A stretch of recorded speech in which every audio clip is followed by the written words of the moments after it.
Hi, D Y cooking ಬ್ಲಾಗ್ಗೆ ಸ್ವಾಗತ. ಇವತ್ತು ಆಳ್ವಿ ಪಾಯಸ. ಆಳ್ವಿನ ನೀವು ನೀರಲ್ಲಿ ನೆನೆಸಿ ಹಾಗೆ ನಿಂಬೆಹಣ್ಣಿನ ಜೊತೆ ರಸದ ಜೊತೆನಾದರೂ ತಿನ್ಬೋದು. ಈ ರೀತಿ ಪಾಯಸದ ಥರನೂ ಮಾಡ್ಕೋಬೋದು ಅಥವಾ ಉಂಡೆಗಳ ರೀತಿನಾದರೂ ಮಾಡ್ಕೋಬೋದು. ಆಳ್ವಿ ಬೀಜ ಈಗ ನಿಮಗೆ ಮಾರ್ಕೆಟ್ಗಳಲ್ಲಿ ಸುಲಭವಾಗಿ ಸಿಗುತ್ತೆ. ನಮ್ಮ ಶಾಪ್ನಲ್ಲೂ ಅವೈಲಬಲ್ ಇದೆ. ಆಳ್ವಿನ ರಾತ್ರಿಯೇ ಈ ರೀತಿ ನಾನಿಲ್ಲಿ ನಮ್ಮ ಮನೇಲಿ 4 ಜನಕ್ಕೆ ಆಗುವಷ್ಟು ತೊಗೊಂಡಿದ್ದೀನಿ. 2 ಚಮಚ ತೊಗೊಂಡು ನೀಟಾಗಿ ಒಂದು ಸತಿ ತೊಳ್ಕೊಂಡು ಸ್ಟ್ರೈನರಲ್ಲಿ ಸೋಸ್ಕೊಳ್ಳಿ. ಕೈಗೆ ಸಿಗೋದಿಲ್ಲ, ಸ್ಪೂನಲ್ಲೇ ಈ ರೀತಿ ಮಾಡಿಕೊಂಡು ಸೋಸ್ಕೊಂಡು 1 ಲೋಟ ನೀರು, 2 ಸ್ಪೂನಿಗೆ 1 ಲೋಟ ನೀರು ಹಾಕಿ ನೆನೆಸಿಟ್ಬಿಡಿ ರಾತ್ರಿಯೇ. ನೋಡಿ, ಬಾಣಂತಿಯರಿಗೆ ತುಂಬಾ ಹೆಲ್ಪ್ಫುಲ್ ಫುಡ್ ಇದು. ಬೆನ್ನೋವು ಬರೋಲ್ಲ ಅಂತ ಹೇಳ್ಬಿಟ್ಟು ಮುಂಚೆಯಿಂದ ಕೊಡ್ತಾರೆ.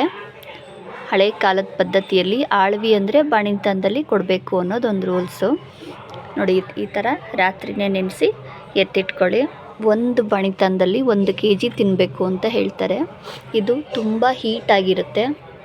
ನೀವು ನಾರ್ಮಲ್ ಇರೋರು ತೊಗೋತೀರಾ ಅಂದರೆ ವಾರದಲ್ಲಿ 1 ಸತಿ 2 ಸತಿ ತೊಗೊಂಡ್ರೆ ಬೆಟರು. ನೋಡಿ, ಈ ರೀತಿ ಬೆಳಗ್ಗೆ ಎದ್ಮೇಲೆ ಈ ರೀತಿ ಜಲ್ಲಿ ಥರ ಫಾರ್ಮೇಟ್ ಆಗಿರುತ್ತೆ. ನೀವು ಕಾಮಕಸ್ತೂರಿ ಬೀಜ ಎಲ್ಲ ಹೇಗೆ ನೆನೆ ಹಾಕ್ತಿರೋ ಆ ರೀತಿ ಜಲ್ಲಿ ಥರ ಫಾರ್ಮೇಟ್ ಆಗುತ್ತೆ. ನೀವು ಎಷ್ಟೇ ಬೇಯಿಸಿದ್ರು ಇದಿಷ್ಟೇ ಬೇಯೋದು. ಮತ್ತಿದು ತುಂಬ ಮೆತ್ತಗಾಗುತ್ತೆ ಅಂದ್ಕೋಬೇಡಿ. ಈಗ ನಾನೊಂದು ಪಾತ್ರೆ ಇಟ್ಕೊಂಡು ನೀರು ಸಮೇತ ಹಾಕೋತಾ ಇದ್ದೀನಿ. ಒಂದು 5 ರಿಂದ 10 ನಿಮಿಷದೊಳಗೆ ಆಗೋಗುತ್ತೆ.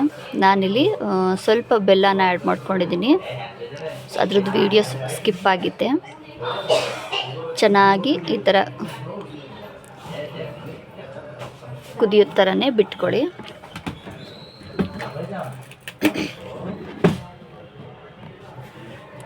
ನಿಮಗೆ ರುಚಿಗೆ ಬೇಕಾದಷ್ಟು ಬೆಲ್ಲ ಹಾಕ್ಕೊಂಡು ಒಂದು 5 ರಿಂದ 10 ನಿಮಿಷ ಕುದಿಸ್ಕೊಂಡ್ರೆ ನಿಮಗಿದು ಪಾಯಸ ರೆಡಿ ಆಗುತ್ತೆ.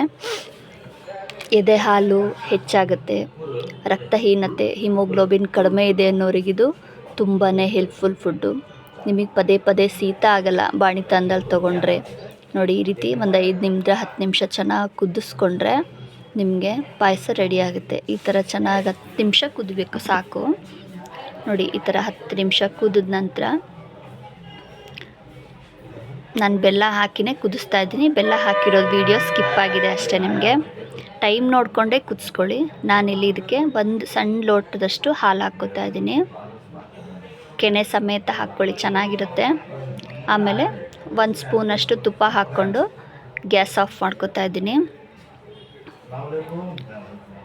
ಬೆನ್ನೋವಿಗೆ ರಾಮಬಾಣ ಅಂತ ಹೇಳ್ತಾರೆ. ನೀವು ರೆಗ್ಯುಲರಾಗಿ ಯೂಸ್ ಮಾಡಬೇಕು ಅಂದರೆ ಸ್ವಲ್ಪ ನಿಂಬೆಹಣ್ಣಿನ ರಸದ ಜೊತೆ ಹಾಗೆ ಬೇಯಿಸ್ತೇನೆ ಹಾಗೆ ತೊಗೋಬೋದು. ನೋಡಿ, ಈ ಥರ ಚೆನ್ನಾಗಿ ಕುದ್ಮೇಲೆ ಒಂದು 5 ರಿಂದ 10 ನಿಮಿಷ ಬಿಟ್ಟು ಬಿಸಿಬಿಸಿದೆ ಕುಡೀರಿ. ಮಕ್ಕಳೆಲ್ಲ ತುಂಬ ಇಷ್ಟಪಡ್ತಾರೆ. ಮಕ್ಕಳಿಗೂ ಮಾಡಿಕೊಡಿ. ಈಗ ಮಳೆಗಾಲ, ಶೀತ ಜಾಸ್ತಿ ಆಗುತ್ತೆ ಅನ್ನೋರು ಈ ಥರ ಮಾಡಿಕೊಂಡ್ರೆ ಆರೋಗ್ಯಕ್ಕೆ ತುಂಬಾ ಒಳ್ಳೆಯದು. ಇದೇ ಥರ ಮೋರ್ ವೀಡಿಯೋಗಳಿಗಾಗಿ ಡಿ ವೈ ಕುಕ್ಕಿಂಗ್ ಬ್ಲಾಗ್ನ ಸಬ್ಸ್ಕ್ರೈಬ್ ಮಾಡ್ಕೊಳ್ಳಿ. Thank you.